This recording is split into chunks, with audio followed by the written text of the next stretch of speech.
Hello everyone and welcome back to the channel. Today we are diving back into some wrestling content, and we're going to get back into it talking about what happened back in November, and that was Survivor Series WarGames. It was a game changer when it was first included back in 2022, but is it still that same game changer today, or has the gimmick already lost its spark? Let's dive in and find out if that is indeed the case. And we start with the introduction to WarGames at Survivor Series. It was first added, as I mentioned at the top, in 2022 to Survivor Series, and since then it has become a staple of the event. The double-ringed steel cage has brought a new level of chaos and unpredictability to what used to be just a standard and oftentimes bland and boring brand warfare show. For fans who felt Survivor Series was getting stale, WarGames injected some fresh life into the event. But now, 2 years later, the question arises. At least I saw the question arising, which is why I made this video, and that is WarGames still living up to the hype? One thing is undeniable: WarGames does bring excitement, from Randy Orton's surprise return back in 2023 to the emotional storytelling that the Bloodline has put on in their two WarGames matches. It's delivered iconic moments, but has WWE leaned too hard on the gimmick? Let's dig into the 2024 edition and see how it stacks up.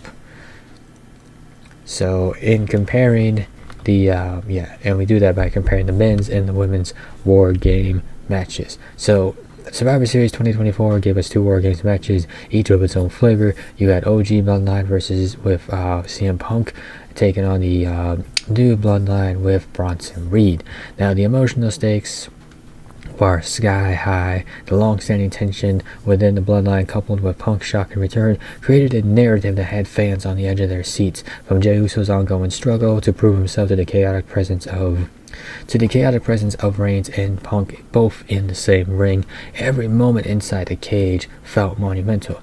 Compare it to the women's WarGames matchup, which did deliver an impressive lineup, featuring the female superstars listed below: Rhea Ripley, Bianca Belair, Naomi, Io Sky, and Bayley taking on the Judgment Days, Liv Morgan and Raquel Rodriguez, along with Nia Jax, Tiffany Stratton, and Candice LeRae.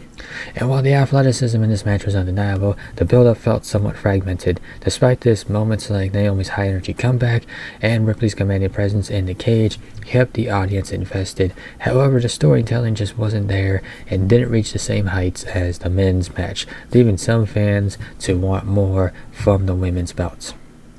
So now we move on to the question of, has WarGames lost its appeal? Now, undeniably, WarGames is a spectacle, but has the novelty worn off just 2 years in? Some fans might argue, myself included, that having two matches on the card can dilute the impact. By the time the second match rolls around, the unique elements of the format can start to feel repetitive.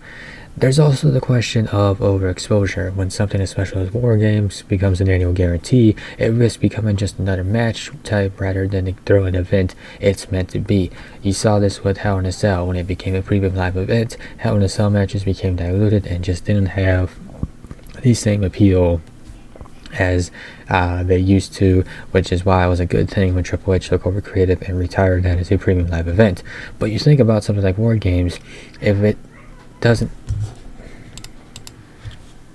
you think about WarGames, if it doesn't go to Survivor Series or isn't attached to a premium live event, where does it pop up? Same thing with like Elimination Chamber. Elimination Chamber is a very unique match. It comes around once a year, but if it's not its own premium live event, then where does it pop up? Where does it show up?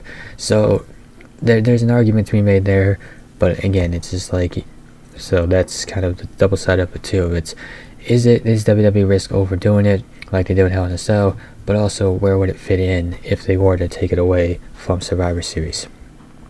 Now we move on to the case for one WarGames matchup. At least this is the case that I'm going to be making. So what's the solution here to all this?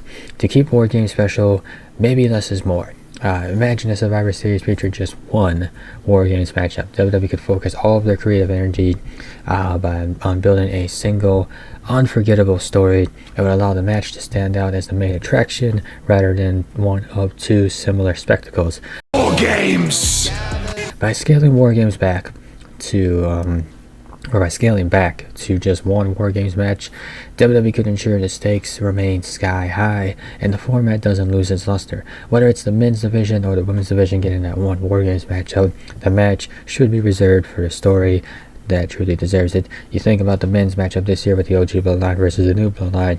That one had some story. That one fit in. Yeah, that one fit in. The women's WarGame matchup just seemed like you just took a bunch of women and clumped them all together and said, "Go create magic." And as fun as it is to watch a guy jump off a top of the cage in a trash can, I would say that moment's not really enough to justify its existence. I think, again, you can't just be throwing a women's WarGame matchup on there just for the sake of having one, especially when everything feels all clumped together and there's not really the greatest story behind it. So, in conclusion, well, let me know what you guys think down below. Has WarGames been a good addition to Survivor Series, or is it time to rethink its place on the card? Should there only be one WarGames matchup moving forward? Let me know in the comments down below. Thanks for watching, and I'll see you all next time for more wrestling analysis and hot takes.